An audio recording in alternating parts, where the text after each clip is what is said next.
Hi అండి, అందరికీ నమస్తే అండి. ఈరోజు వచ్చేసి వరలక్ష్మి వ్రతానికి ఎంతో ప్రత్యేకంగా చేసుకుని చింతపండు పులిహోర గుళ్ళో పెట్టే ప్రసాదంలాగా ఇంట్లోనే చాలా టేస్టీగా చేసుకోవచ్చండి. ఇది ఒకసారి ఈ విధంగా మీరు చేయండి, చాలా టేస్టీగా ఉంటుంది. ఎలా చేసుకోవాలో ప్రాసెస్ అయితే చూసేద్దాము. ఫస్ట్ అయితే నేను ఇక్కడైతే కుక్కర్ అయితే తీసుకున్నాను. మనకి ఇలాగా త్వరగా అయిపోవాలంటే ప్రసాదం రెసిపీస్ మనకి ఈ విధంగా కుక్కర్లో చేసుకుంటే త్వరగా అయిపోతుందండి. ఫస్ట్ అయితే ఒక గ్లాస్ అయితే బియ్యం అయితే తీసుకున్నా. ఇవి 1/2 కేజీ బియ్యం అనమాట, ఒక గ్లాస్ అయితే. ఇప్పుడు శుభ్రంగా వాటర్ వేసుకుని ఒక 3-4 సార్లు వాష్ చేసేసుకున్నాను. ఆ తర్వాత ఇప్పుడు దీంట్లోని వాటర్ అయితే 1.5 గ్లాస్ వాటర్ వేసుకున్నాను. ఆ తర్వాత కొంచెం పసుపు, 1 స్పూన్ వచ్చేసి నువ్వుల నూనె యాడ్ చేసుకున్నా. అలాగే ఇక్కడ చింతపండు అయితే ఒక పెద్ద సైజు నిమ్మకాయ సైజు అంతా చింతపండు రసం అయితే సరిపోతుందండి. ఇప్పుడు కొంచెం వాటర్ వేసేసుకుని కడిగేసుకుని కొంచెం వాటర్ వేసుకుని నానబెట్టుకుని పక్కన పెట్టేసుకోండి లోపు. ఇప్పుడైతే ఈ టెంపుల్ స్టైల్ పులిహోరకి ఇది ప్రత్యేకమైన పొడి అనమాట. ఇప్పుడైతే ఒక ప్యాన్ పెట్టుకుని నేను ఇక్కడ 3 టైమ్స్కి వచ్చేలాగా ఈ పొడిని అయితే రెడీగా చేసుకుని పక్కన పెట్టుకుంటానండి. ఎప్పుడు చేసుకున్నా కానీ ఇక్కడ వచ్చేసి 3 స్పూన్స్ వచ్చేసి మెంతులు వేసుకున్నా, 3 స్పూన్స్ వచ్చేసి మిరియాలు వేసుకున్నాను. ఇవి దోరగా మనమైతే ఫ్రై చేసుకోవాలి. ఆ తర్వాత వచ్చేసి 1.5 స్పూన్ వచ్చేసి జీలకర్ర వేసుకున్నా, 1.5 స్పూన్ వచ్చేసి ధనియాలు వేసుకున్నానండి.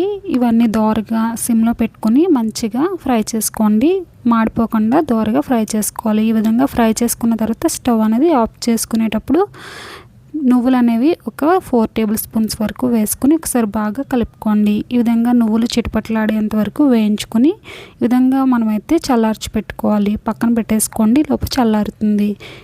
ఇప్పుడైతే ఇక్కడ నేనైతే పల్లీల ఆయిల్ అయితే వేసుకున్నానండి. ఈ వేరుశనగ నూనె వేసుకోవడం వల్ల చాలా అంటే చాలా టేస్టీగా ఉంటుంది. ఒకసారి ఈ విధంగా ట్రై చేయండి, లేదంటే నార్మల్గానే చేసుకోవచ్చు. పల్లీలు అలాగే జీడిపప్పు వేయించుకుని పక్కన పెట్టుకున్నా. ఈలోపు విజిల్ అయితే మనకైతే 3 విజిల్స్ వచ్చేంత వరకు ఉడికించుకున్నా. ఇది నార్మల్ రైస్ ఏనండి కాబట్టి 3 విజిల్స్ వచ్చేంత వరకు ఉడికించుకున్నా. దీంట్లో వచ్చేసి ఇప్పుడు మనమైతే నువ్వులు నూనె 1 స్పూన్ యాడ్ చేసుకుని కొంచెం కరివేపాకు వేసుకుంటే మంచి ఫ్లేవర్తో చాలా బాగుంటుంది. నోట్లో నీళ్ళు ఊరిపోతాయి అనమాట. స్మెల్కి మనకి చాలా బాగుంటుంది. ఇక్కడ వచ్చేసి ఫస్ట్ అయితే ఇక్కడ మనం వేయించుకుని పక్కన పెట్టేసుకున్నాం కదండి, దాంట్లోనే కొన్ని ఆవాలు, 1 స్పూన్ వచ్చేసి మినపప్పు, 1 స్పూన్ వచ్చేసి శనగపప్పు వేసుకున్నా. ఆ తర్వాత వచ్చేసి ఒక 4 పచ్చిమిర్చి, ఎండుమిర్చి ఒక 5, అలాగే కరివేపాకు వేసుకున్నా. కొంచెం ఇంగువ, సరిపడేంత సాల్ట్ని కూడా యాడ్ చేసేసుకున్నాను. ఇక్కడ చింతపండు రసం అయితే ఈ విధంగా చిక్కగా తీసుకోండి, మనకి త్వరగా ఉడికిపోతుంది. అలాగే మనకి టేస్ట్ కూడా చాలా బాగుంటుంది. మీరు ఎక్కువ వాటర్ వేసేస్తే ఉడకడానికి కూడా చాలా టైం పడుతుంది అన్నమాట. కొంచెం వాటర్ వేసుకుని నానబెట్టుకుంటే మనకి చిక్కగా అనేది వస్తుంది కదా. ఆ చిక్కగా ఉన్న చింతపండు రసం అయితే ఇందులో వేసేసుకుని ఒకసారి విధంగా కలిపేసుకోండి. ఇప్పుడైతే మనమైతే చల్లారనియండి. ఇవి మిక్సీ జార్లో వేసుకుంటున్నాం. అంటే మనం 3 సార్లు ఇంత క్వాంటిటీకి మనం రైస్ పెట్టుకున్నాం కదండి, ఆ క్వాంటిటీకి మొత్తానికి నేను ఈ పొడి చేసుకున్నాను.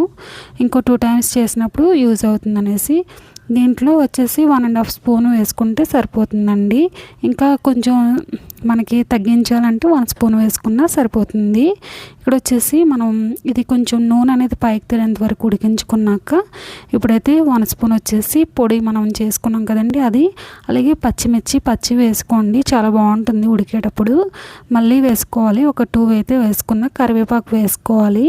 ఆ తర్వాత వచ్చేసి 1 స్పూన్ వచ్చేసి బెల్లం అయితే వేసుకోవాలి, టేస్ట్ బాగుంటుందండి. ఈ విధంగా వేసుకొని దగ్గరికి నూనె పైకి తేలేంత వరకు ఉడికించుకోవాలి. మనం ముందుగా రైస్లో కూడా కొంచెం సాల్ట్ వేసాం కాబట్టి ఇక్కడ సరిపడగా టేస్ట్కి తగ్గట్టు సాల్ట్ వేసుకుని చింతపండుకి తగ్గట్టు వేసుకోవాలి, అప్పుడే బాగుంటుంది. ఇప్పుడు ఈ పేస్ట్ని ఇందులో వేసేసుకుని ఒకసారి బాగా కలిపేసుకోండి.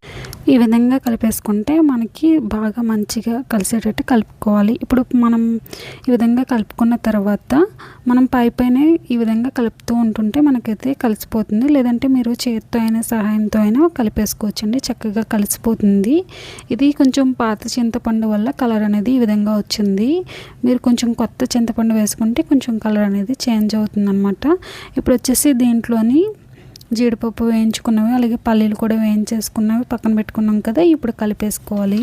అంతేండి, ఎంతో టేస్టీగా ఉండే గుళ్ళో పెట్టే ప్రసాదం రెసిపీ రెడీ అయిపోతుంది. మన ఇంట్లోనే చాలా ఈజీగా చేసుకోవచ్చు. ఒకసారి ఈ విధంగా ట్రై చేయండి. మీకు నచ్చినట్లయితే ఈ వీడియోని లైక్ చేయండి. ప్లీజ్ ఫస్ట్ టైం చూసినట్లయితే సబ్స్క్రైబ్ చేసుకోండి. మరిన్ని టేస్టీ రెసిపీస్ కోసం మరొక మంచి వీడియోతో మళ్ళీ కలుసుకుందాం. డైలీ ప్రసాదం రెసిపీస్ అయితే పోస్ట్ చేస్తూ ఉంటాను, ఫాలో చేసేయండి. Thanks for watching.